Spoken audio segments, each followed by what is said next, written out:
करी है। 16 साल तक मैंने ये सब फिलॉसफियां देखी है, कैसे हम लोग जो जीवन जी रहे हैं अध्यात्म के हिसाब से, क्या वो ठीक जी रहे हैं या हम डिस्टर्ब हैं। हम शिव जी को पूजे, हनुमान को पूजे, काली बाई को पूजे, अब हम खुद ही कंफ्यूज है कि हमारी इच्छाएं कौन पूर्ण करेगा। तो सबसे पहला, जिंदगी सिर्फ आपको एक छोटा सा अगर आप टाइम दे तो अनुभव करा जी जी जी।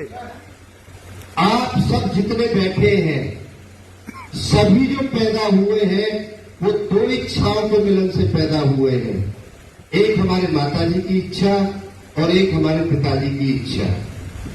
ऐसे ही हुए हैं या कोई और प्रोसेस है पैदा होने का? यही है भाई साहब बताओ, ऐसे ही है। अब जिस दिन से आपको होश हुआ है उस दिन से और अब आप यहां बैठे हैं, क्या कभी इच्छा रहित आप हो पाए? नो, नहीं हो पाए। नहीं। अब इच्छा पैदा होती है हमारे अंदर और हम उसकी पूर्ति का प्रयास करते हैं। कुछ इच्छाएं हमारी पूरी हो जाती है और कुछ नहीं हो पाती। जो नहीं हो पाती उनके पीछे कारण क्या है? जैसे सतबीर जी ने बहुत बढ़िया बात करी कि डेडिकेशन, कर्म। लेकिन हम कंफ्यूज कहां हो जाते हैं? नहीं, काम वाम छोड़ो, शॉर्टकट मारते हैं। शॉर्टकट क्या है? हनुमान जी की शरण में चलते हैं और कोई बाबा जी मिल जाएगा, उससे एक ताबीज ले लेते हैं। तो भाई ताबीज से कोई सिंगापुर पहुंच जाएगा क्या? नो।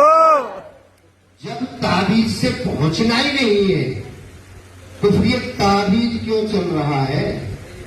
अगर किसी को बीमारी है तो डॉक्टर ठीक करेगा या छींटे मार के मैं ठीक कर दूंगा? डॉक्टर करेगा। तो जब डॉक्टर ही ठीक करेगा तो मुझे छींटे मरवाने की जरूरत क्या है?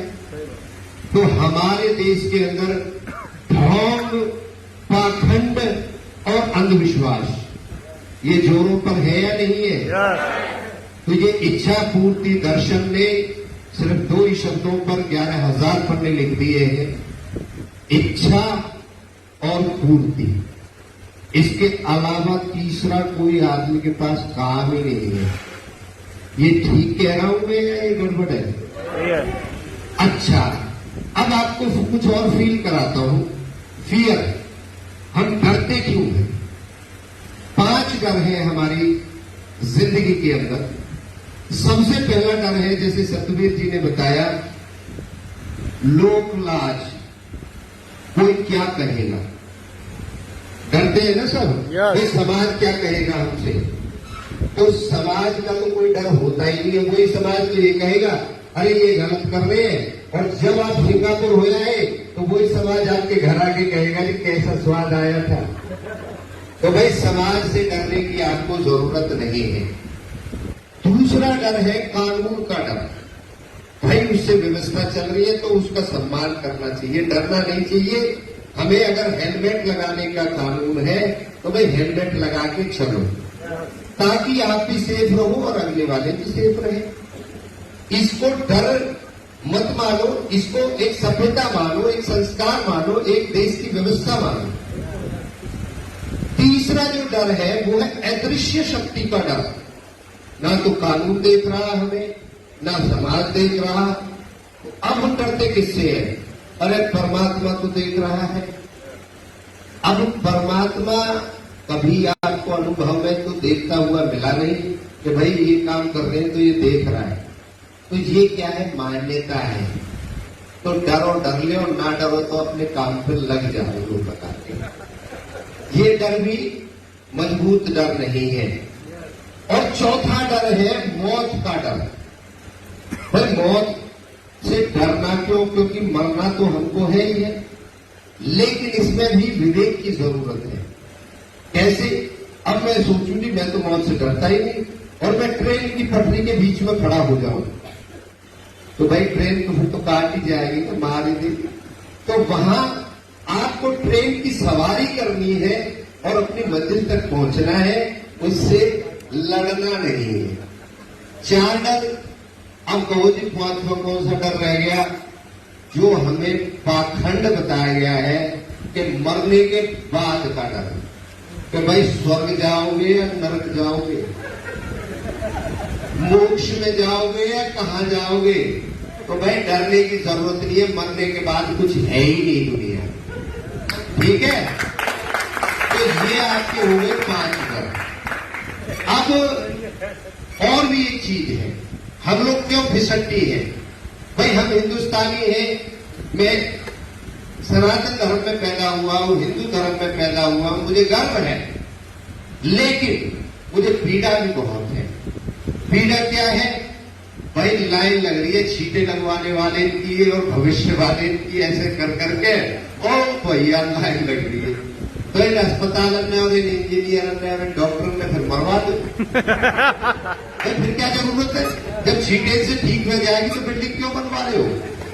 जब मेरे पास मारन मंत्र है तो सेनाओं को हटा लो, पाकिस्तान को मारन मंत्र से मार दो। तो भाई दुनिया में कोई भी आदमी आपकी इच्छा पूरी आपके अलावा, बिल्कुल ठीक है, यहां तक सब ठीक है। अब आपको और 4-5 चीजें बताता हूं। सबसे पहला था, भगवान से डरते थे लोग। कैसे डरते थे? क्योंकि कुछ था ही नहीं, डेवलपमेंट हो रही थी, तो बारिश भी ऊपर से आ रही है, तूफान भी ऊपर से आ रहा है, ओले भी ऊपर से आ रहे हैं, बिजली भी ऊपर से कड़क रही है। तो आदमी डरने लगा कि भगवान है, कोई ऊपर बैठा है और वो हमें यातनाएं भी देता है, धूप भी देता है, प्रेम भी देता है, मौसम भी देता है। तो उस समय आप डरने लगे।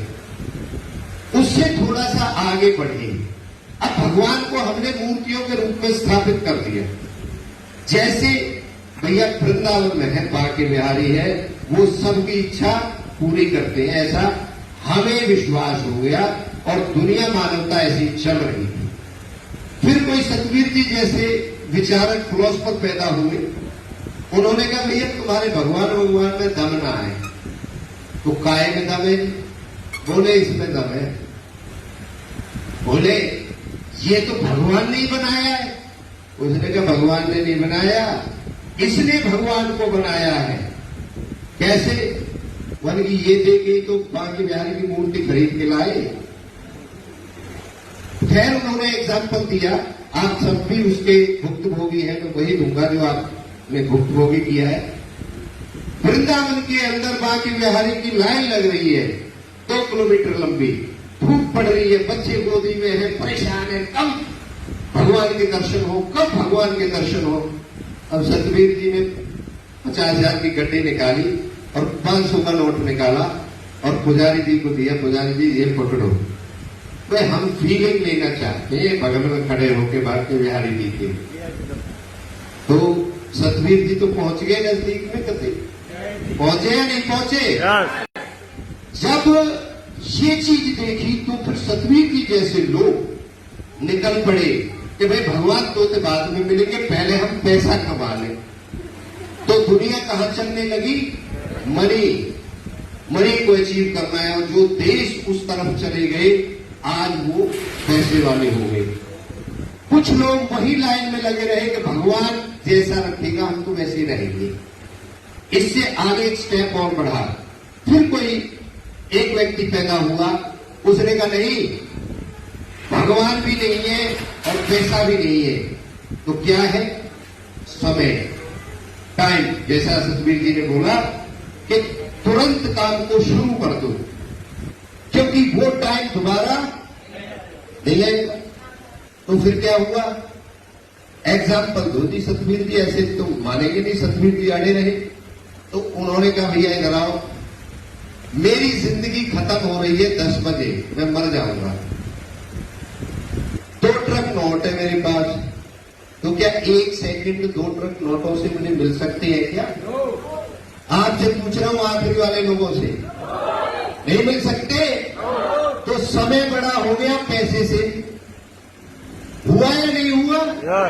तो समय का मैनेजमेंट जो जानता है वो एक एक सेकंड का हिसाब लगाता है और एक एक सेकंड कन्वर्ट होता है आपके पैसे में और आपकी ताकत में। होता है नहीं होता? फिर एक फिलोसफर हुए जिनका नाम आप सबने लगभग सुना होगा, सोक्रेटिस, जिनको सुकरात कहते हैं। आपने पढ़ा होगा जरूर। सोक्रेटिस आए और उन्होंने कहा कि कोई समय समय की जरूरत नहीं है, ये सब बकवास है। तो फिर किसकी जरूरत है? उन्होंने कहा ज्ञान की जरूरत है, ज्ञान ही वर्च्यू है, ये उन्होंने कहा। तो बोले जी एग्जाम्पल तो दो। उन्होंने कहा एक पीएन होता है जो 8 घंटे नौकरी करता है और एक डीएन होता है वो भी 8 घंटे नौकरी करता है, लेकिन दोनों की कमाई में अंतर है और सलाम करने में अंतर होता है।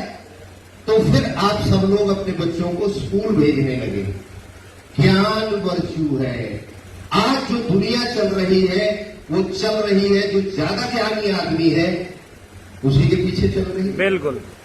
लेकिन मैंने एक और नई खोज करी है और मैंने ये कहा है कि ये सब अपनी जगह ठीक है। जो लोग आज भी भगवान के भरोसे बैठे हैं वो भूखे मर रहे हैं। बिल्कुल ठीक है जी। जो लोग पैसा नहीं कमा रहे वो भूखे मर रहे हैं। जो समय का सदुपयोग नहीं कर रहे वो भूखे मर रहे हैं। जो ज्ञानी नहीं है, आज सबसे बड़ी अज्ञानता ये है, आपको पढ़ना नहीं आता तो अलीगढ़ की बस कौन सी है भैया पूछते डोल रहे हो, और पढ़ना आता है तो खट से पहुंच गए, लोकेशन लगाई, बस अड्डे पे पहुंच गए, कहीं भी हम आपके यहां पहुंच गए। तो ज्ञान जरूरी है, लेकिन इन सबसे बड़ा क्या है वो हमने लिखा है अपनी किताब में, और वो है इच्छा। इच्छा ही वर्च्यू है, ये हमने कहा है, क्योंकि आपकी इच्छा होगी तो आप ज्ञान लेंगे, आपकी इच्छा होगी तो आप समय का सदुपयोग करेंगे, आपकी इच्छा होगी तो आप पैसे कमाएंगे, आपकी इच्छा होगी तो आप भगवान को मानेंगे। तो भाई निमंत्रण है आप सबको। हमने 11,000 पन्ने की जो फिलॉसफी लिखी है उसके लिए हमने पैमाना आप सबको बनाया है। हम ये दावा कर रहे हैं कि हमने ये सत्य लिखा है, हमने ढोंग पाखंड अंधविश्वास के खिलाफ लिखा है, हमने एक नया दृष्टिकोण लिखा है, और उसका पैमाना कौन तय करेगा कि हमने ठीक लिखा है? आप सब करेंगे। और उसके लिए 28 नवंबर 2026 को एक घोड़ा छोड़ा जाएगा, जो रामचंद्र जी ने छोड़ा था त्रेता युग में। वो घोड़ा छोड़ा जाएगा हमारे आश्रम इच्छापूर्ति धाम की तरफ से। वो घोड़ा क्या करेगा? उस घोड़े के ऊपर 51 लाख रुपए लदे होंगे। सतवीर जी, 51 लाख रुपए लदे होंगे, और 11 हमारे प्रश्न होंगे जो आपकी इच्छाओं से रिलेटेड होंगे। उसमें ज्ञान की जरूरत नहीं है। दुधमुहे बच्चे से लेके एक आखिरी सांस जो ले रहा व्यक्ति है, उन सब के प्रश्न होंगे, उन सब की जिंदगी के अनुभव होंगे। उसमें वो प्रश्न होंगे जो हमें जवाब दे देगा। घोड़ा वही रुक जाएगा, 51 लाख उसको दे देंगे और अपने 11,000 पन्नों में आग लगा देंगे, छापेंगे नहीं। क्योंकि सत्य एक होता है, एक होता है, दो हो नहीं सकते। या तो वो लोग सत्य हैं जो चीटे से ठीक कर रहे हैं लोगों को, या ये सत्य है जो अनुभव है आप सबका। तो दो में से एक सत्य है। हमने तो चैलेंज कर दिया है कि जिसकी मां ने दूध पिलाया है वो आकर के 11 प्रश्नों के जवाब दे दे, और वो 108 जगह जाएगा। और सबसे पहला अटैक है वृंदावन में। सबसे पहले हम वृंदावन में अपना झंडा गाड़ेंगे और कहेंगे विद्वानों को कि ले आओ अपने भगवान को, ले आओ अपने परमात्मा को, ले आओ अपने मंत्रों को, और हमारे प्रश्नों का जवाब दे दो, हम आग लगा देंगे। और सत्यता वो होती है जो आप अनुभव करें। जो मैं बताऊं वो सत्यता नहीं है, मैं तो अपना मत बता सकता हूं। तो जब सब कुछ कुछ आपके पास है तो फिर घूम कहाँ रहे हो, फिर ले कहाँ रहे हो। तो गोविंद साहब सबको एक एक निमंत्रण पत्र दे दिया जाए, वो फाइल में से निकाल के सबको दे दें। और अब आपकी जो टीम इधर बैठी है भाई, सबको तो मैं इतना सामान नहीं है मेरे पास, कुछ बोले आओ जी और सबका सम्मान करो गोविंद साहब। मेरा सोशल मीडिया पे आप जानेंगे स्वामी राजेंद्र देव के नाम से है मेरा नाम, और इच्छा पूर्ति धाम के नाम से हमारा आश्रम है। तो सतवीर जी को सबसे पहले सम्मानित करें, आप करें प्लीज। हमारे गोविंद जी इस अभियान को चला रहे हैं और बहुत बहुत आपको बधाई सभी को है। आप इस अभियान में हमारे में जुड़े, घोड़ा पूरे देश में जाएगा और आखिर में 108वीं जो जगह होगी वो ताल कटोरा स्टेडियम सतवीर जी, वहां पर आ सकती बैठेगा। बहुत बहुत धन्यवाद आप सबका, और निमंत्रण दें आप सबको, निमंत्रण पत्र आपको सबको पहुंच हमारे गोविंद साहब भिजवाएंगे। जितना ले आओ वो फाइल रखी होगी हमारी, ले आओ, हम अपने हाथ से देते हैं आपको निमंत्रण।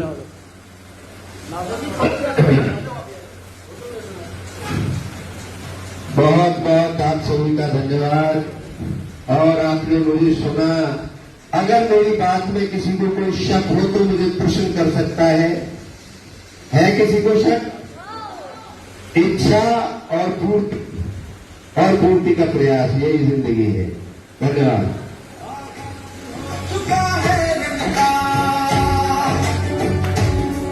अंजाम की चिंता कौन करे,